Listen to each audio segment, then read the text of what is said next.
je vous invite à vous installer confortablement et à écouter ma voix. Vous pouvez choisir de vous mettre dans la position qui vous convient. Et cette position peut changer tout au long de la séance, car rien n'est figé. L'immobilité peut se mettre en mouvement.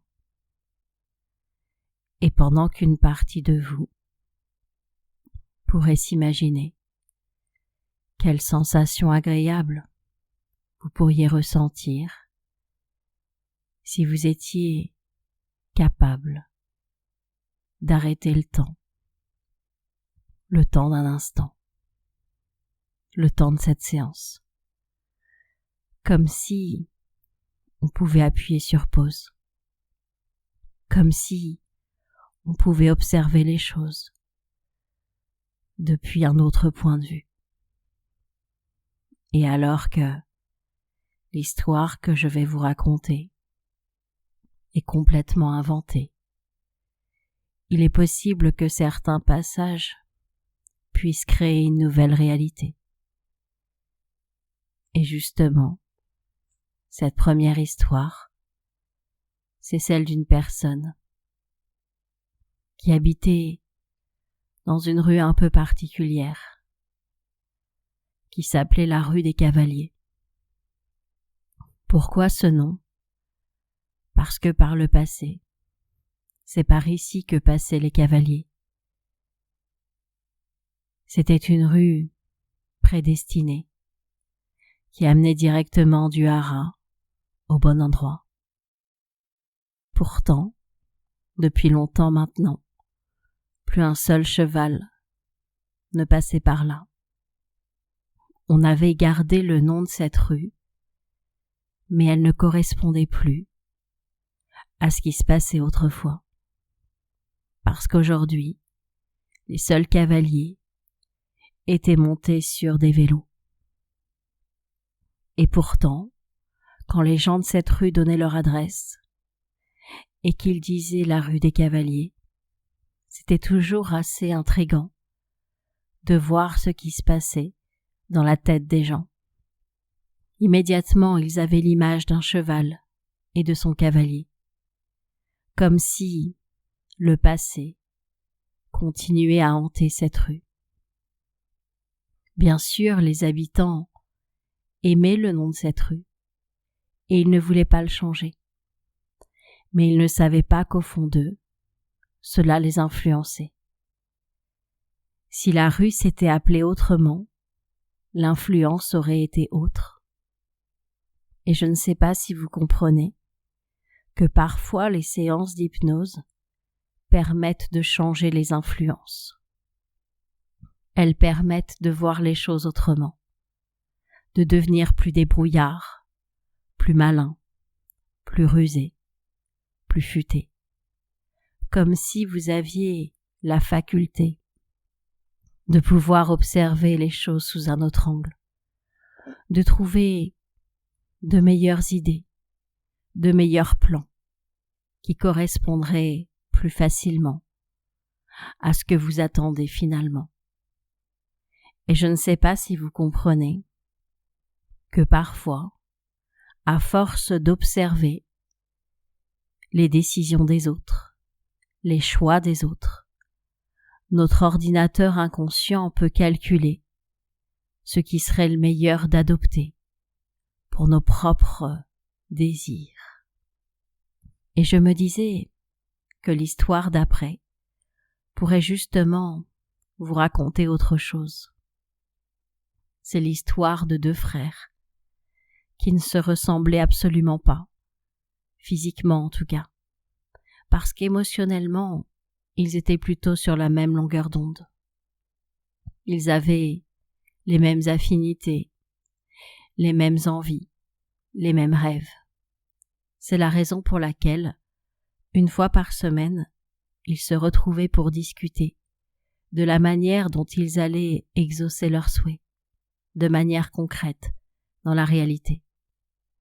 Ils avaient les mêmes objectifs mais ils avaient toujours deux manières de s'y prendre, comme si chacun testait une route différente et pouvait ensuite dire à l'autre si ça valait le coup ou pas de passer par là.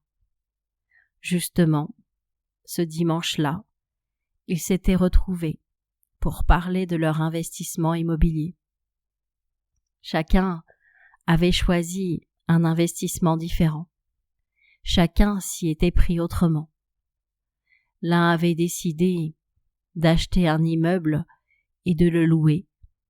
Un autre avait décidé d'acheter une villa et de faire du Airbnb. À la fin de chaque mois, si on calculait les rentrées, les dépenses, les coûts de chaque chose, ils se retrouvaient à peu près au même montant. Finalement, leurs deux plans étaient bons. Finalement, ils avaient tous les deux choisi une bonne option. Car je ne sais pas si vous savez que les options sont nombreuses, qu'il y a 1001 façons de faire les choses, et que parfois l'expérience des autres nous empêche de vivre la nôtre, en se disant, tu vois, lui, il loue sa maison et il a des loyers impayés, et on en fait une généralité, alors que peut-être, si c'était notre cas, tout se passerait bien. C'est la raison pour laquelle, dans cette séance d'hypnose, vous allez pouvoir demander à votre inconscient d'ouvrir ses yeux en grand et de voir que l'expérience des autres peut être inspirante, mais qu'elle ne remplacera jamais la vôtre. Vous allez être plus attentif à toutes les opportunités, à tous les bons plans, à toutes les idées. Vous allez réussir à nuancer l'expérience des autres pour prendre vos propres décisions. Et je ne sais pas si vous pourriez ressentir, là, maintenant, quelque chose de l'ordre de la confiance en vos choix, la confiance en vos idées. Parfois on les soumet aux autres, et les autres projettent leurs propres pensées sur ces idées, et alors on a tendance à les abandonner. Peut-être que votre inconscient pourrait plus facilement nuancer la vie des autres, en tenir compte, et en même temps, réussir à garder confiance en ses choix. Vous pourriez trouver un bon équilibre de tout ça, pour pouvoir vous sentir en phase avec vos décisions. Et justement, cela me fait penser à une dernière histoire, celle d'une famille de 4 enfants, qui, tous les week-ends, avaient une habitude un peu particulière, celle d'aller à la ville, eux qui habitaient à la campagne. Ils avaient un petit studio où ils dormaient tous dans ce studio pour pouvoir passer le week-end en ville.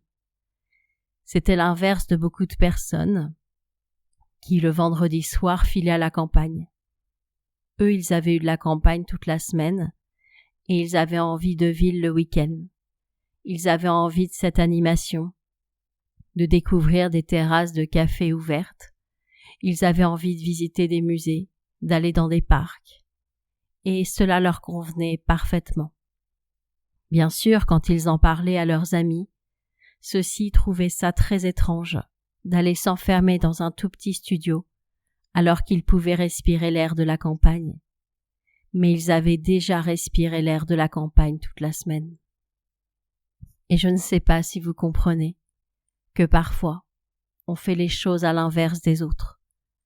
Et peut-être qu'ils se disent qu'on a tort, alors qu'en réalité, on a simplement écouté notre intuition, nos goûts, nos envies. Et vous avez le droit d'avoir des goûts et des envies qui soient différents des autres.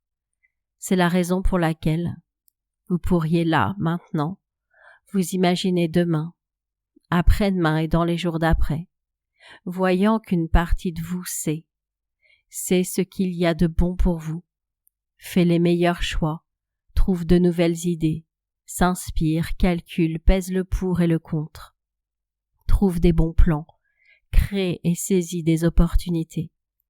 Vous êtes quelqu'un de malin, de rusé, de futé. Vous arrivez à trouver des bons plans, vous arrivez à vous en sortir, vous arrivez à avoir des solutions extraordinaires.